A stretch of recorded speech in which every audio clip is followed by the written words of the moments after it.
Hello students, मैं योगेश शर्मा आपका स्वागत करता हूं चाणक्यास यूट्यूब चैनल पर। तो आई होप कि आप सब हेल्दी होंगे और कंसिस्टेंटली प्रिपेयर कर रहे हो। तो बच्चों, जैसे आपको पता है कि एसबीआई क्लर्क का नोटिफिकेशन जो है वो आउट हो चुका है। काफ़ी बच्चों को डाउट्स थे कि आएगा या नहीं आएगा, तो फाइनली क्लर्क का जो नोटिफिकेशन है वो बच्चों आपके सामने आ चुका है। तो आज हम डिस्कस करेंगे नोटिफिकेशन के बारे में कि क्या क्या डिटेल्ड सॉल्यूशंस है हमारे पास, कि हमें क्या करना है यहाँ पर और क्या नहीं करना है। ठीक है, कि क्या चीज़ें ज़रूरी हैं यहाँ पर। ठीक है, चलिए तो आगे बढ़ते हैं और देखते हैं कि हमारे पास जो नोटिफिकेशन है बच्चों, उसमें हमें क्या क्या देखने को मिला है।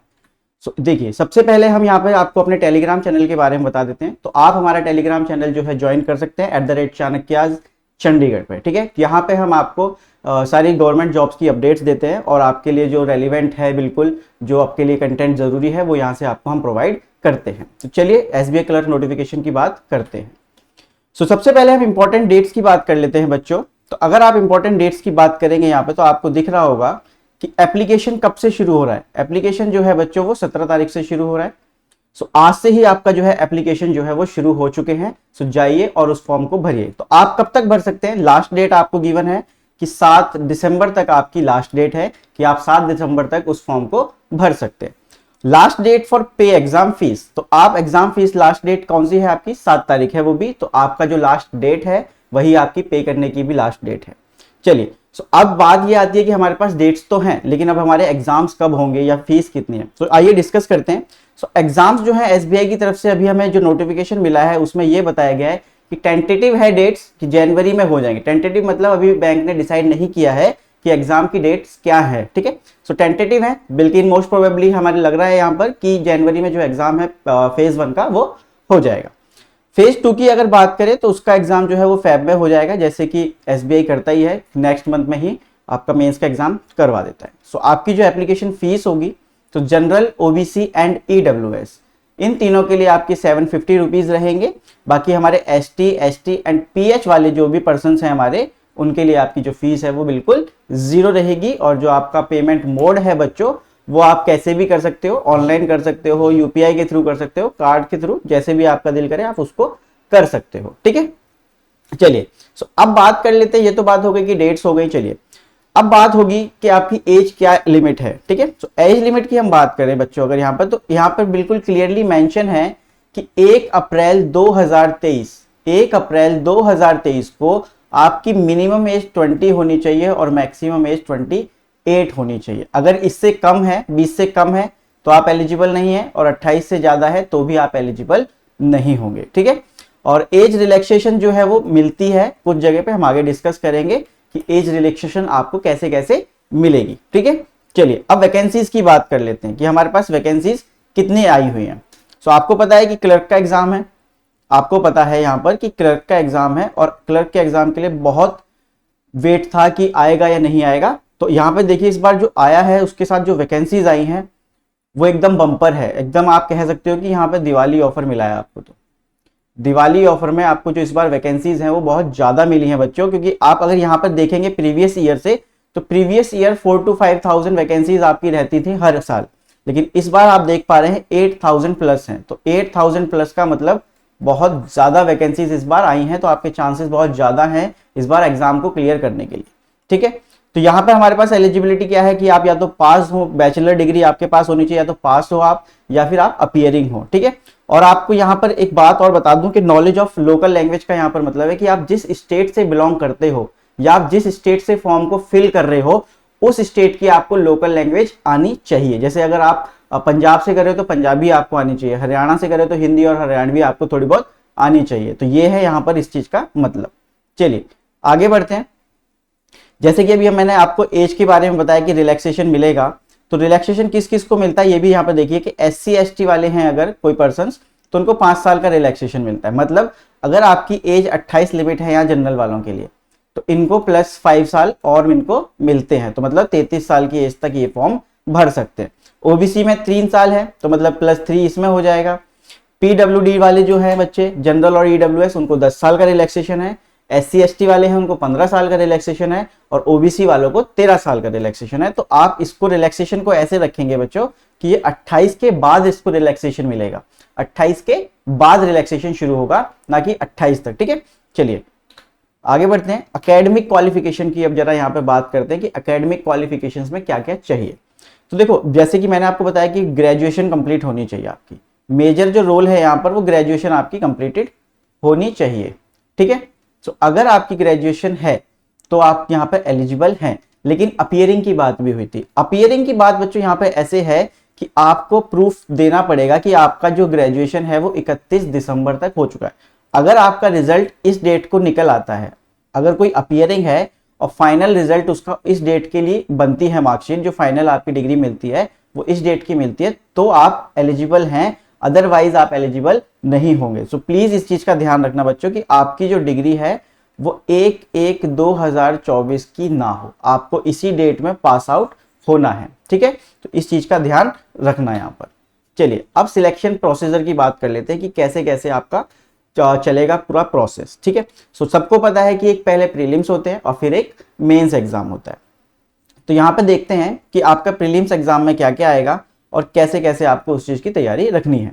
सो आप यहाँ पे देख पा रहे हैं बच्चों कि ऑनलाइन टेस्ट होगा आपका, सबसे पहले ऑनलाइन टेस्ट होगा, पहले प्रीलिम्स होगा और फिर मेंस होगा। सो पहले फेज 1 की बात कर लेते हैं, हम प्रीलिम्स की बात कर लेते हैं। फेज 1 मतलब प्रीलिम्स की हम बात कर रहे हैं।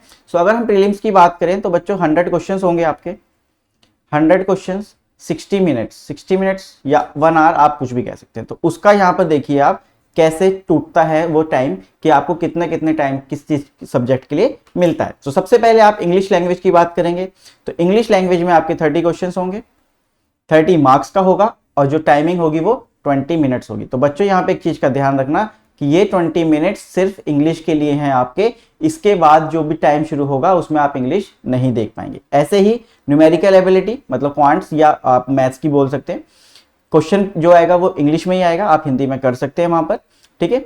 नंबर ऑफ क्वेश्चंस 35 होंगे, मैक्सिमम मार्क्स 35, इसके लिए भी आपको 20 मिनट मिलेंगे। तो हर सेक्शन के लिए आपको यहाँ पे क्या है बच्चों, 20-20 मिनट मिल रहे हैं। और रीजनिंग में भी आपके 35 क्वेश्चन और 35 मार्क्स होंगे। तो आपका ऐसे करके ये कितना हो गया बच्चों, 100 question 100 marks and then 1 hour. So आपका 1 घंटे का पेपर होगा, उसके अंदर आपको 100 क्वेश्चन आएंगे सेक्शन वाइज, ठीक है।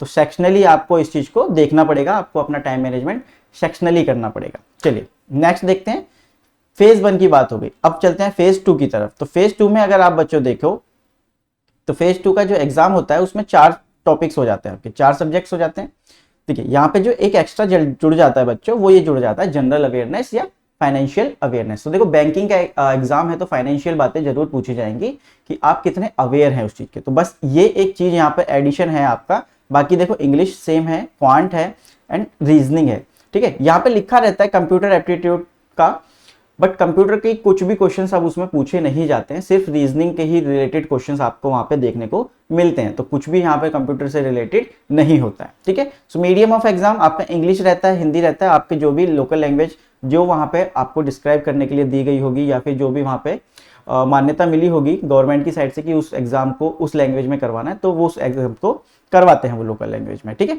चलिए तो पहले बात कर लेते हैं जनरल अवेयरनेस की। तो जनरल अवेयरनेस में आपके 50 क्वेश्चन होंगे, 50 मार्क्स होंगे, लेकिन आपका जो टाइम होगा वो 35 मिनट्स होगा, ठीक है। चलिए इंग्लिश में आपके 40 क्वेश्चंस होंगे, 40 मार्क्स होंगे एंड देन 35 मिनट्स होंगे। क्वांट में आपका देख रहे हैं आप कि 50 क्वेश्चन 50 नंबर और 45 मिनट्स। यहां पे अगर आप रीजनिंग सेक्शन को देखेंगे तो 50 क्वेश्चंस हैं और 60 मार्क्स हैं। तो आपका जो रीजनिंग का सेक्शन है वो मैक्सिमम मार्क्स आपको देता है, तो इस पे अगर आप फोकस करें तो आपके मैक्सिमम मार्क्स निकल सकते हैं। और क्वांट में भी आप देखें तो 50 मार्क्स का है, तो वेटेज बहुत ज्यादा है मैथ्स एंड रीजनिंग का, तो आप यहाँ पे फोकस करेंगे तो बहुत अच्छे मार्क्स आप गेन कर सकते हैं, ठीक है। और रीजनिंग के लिए भी आपको कितने मिलते हैं, 45 मिनट्स। तो नंबर ऑफ क्वेश्चंस अगर टोटल की बात करें बच्चों यहाँ पर तो 190 क्वेश्चंस जो है हमारे टोटल आते हैं और टोटल मार्क्स कितने हो जाते हैं 200। तो आपके पास टाइम कितना रहता है 160 मिनट। तो 160 मिनट्स को आप या तो 2 आवर्स 40 मिनट भी बोल सकते हैं, 2 आवर 40 मिनट। तो आपके पास ये टाइमिंग रहती है और इसी टाइमिंग के अंदर अंदर आपको ये पूरा का पूरा एग्जाम जो है वो करना पड़ता है, ठीक है। अब यहाँ पे एक क्वेश्चन और उठता है कि क्या नेगेटिव मार्किंग भी होती है। So yes, negative marking is there, negative marking होती है। तो नेगेटिव मार्किंग कैसे होती है आपकी 1/4।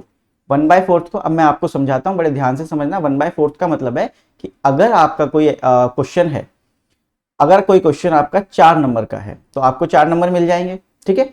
अगर आप कोई एक गलत कर देते हो तो आपका इसमें से 1/4 कट जाएगा, मतलब जितना भी एक क्वेश्चन कैरी करता है उसका 1/4 आपका डिडक्ट हो जाता है। तो जैसे अब यहाँ पे आपका 1 मार्क्स का एक क्वेश्चन है बच्चों, तो अगर इसका 1/4 करेंगे तो 0.25 जो है आपका नेगेटिव हो जाएगा। ठीक है, सो 1/4 एवरी क्वेश्चन के लिए, मतलब कोई क्वेश्चन अगर 2 नंबर का है तो उसका 1/4 हाफ मार्क्स हो जाएगा, तो उस क्वेश्चन के लिए आपका जो डिडक्शन होगा वो हाफ मार्क का हो जाएगा। तो प्लीज आप ये ध्यान रखना कि नेगेटिव मार्किंग है तो कुछ भी गलत क्वेश्चंस को ना करें। ठीक है, चलिए अब प्रीवियस ईयर की कट ऑफ्स की बात कर लेते हैं। तो देखो स्टेट वाइज क्लर्क में क्या होता है, स्टेट वाइज आपकी जो है कट ऑफ जाती है स्टेट वाइज। तो मेरे पास सारी स्टेट्स की वो नहीं थी पूरी, तो मैं कुछ स्टेट्स की लेके आया हूं जिनकी हाईएस्ट कट ऑफ जाती है। ठीक है, मैक्सिमम टाइम्स इनकी हाईएस्ट कट ऑफ रहती है, तो मैं प्री की भी लेके आया हूं उन्हीं की, और उन्हीं की मेंस की भी है। तो ये यहाँ पर मेंस की कट ऑफ है बच्चों।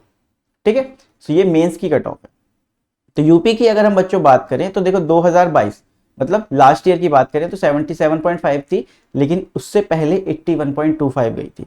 ये देखिए यहाँ पे उत्तराखंड 78, लास्ट उससे लास्ट ईयर 81, 78 यहाँ पर 79, 75, 77। तो आप देख रहे हैं कि ये जो 2022 में सिर्फ गुजरात को छोड़ दें तो कम हुई है, बाकी सब में देखो 2021 में क्या है बड़ी हुई थी। यहाँ पे अगर आप मेंस की बात करें तो देखो कितना फर्क है, 82, 95 ये मेंस की है आपकी, 83, 96, 80, 95, 80, 94, 74, 87। तो आप देख रहे हैं यहाँ पे मेंस में कितना फर्क पड़ रहा है, मेंस में कितना फर्क पड़ रहा है यहाँ पर कि देखो प्रीवियस ईयर में कितनी ज्यादा थी और इस साल कितनी कम रही थी। तो बच्चों इसके पीछे दो ही कारण होते हैं, एक तो आपकी number of vacancies, number of vacancies.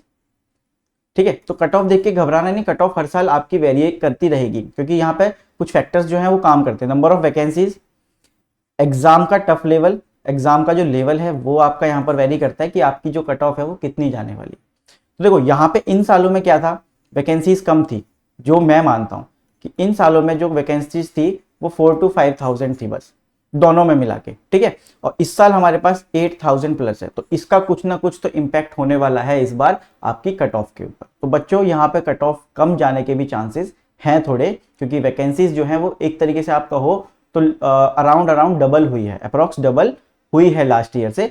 तो यहाँ पर चांसेस हैं कि आपकी जो कट ऑफ है वो कम जाएगी। ठीक है, और यहाँ पर बैकलॉग की बात कर लेते हैं। बैकलॉग की भी वैकेंसीज हैं कुछ जो शायद 490 हैं।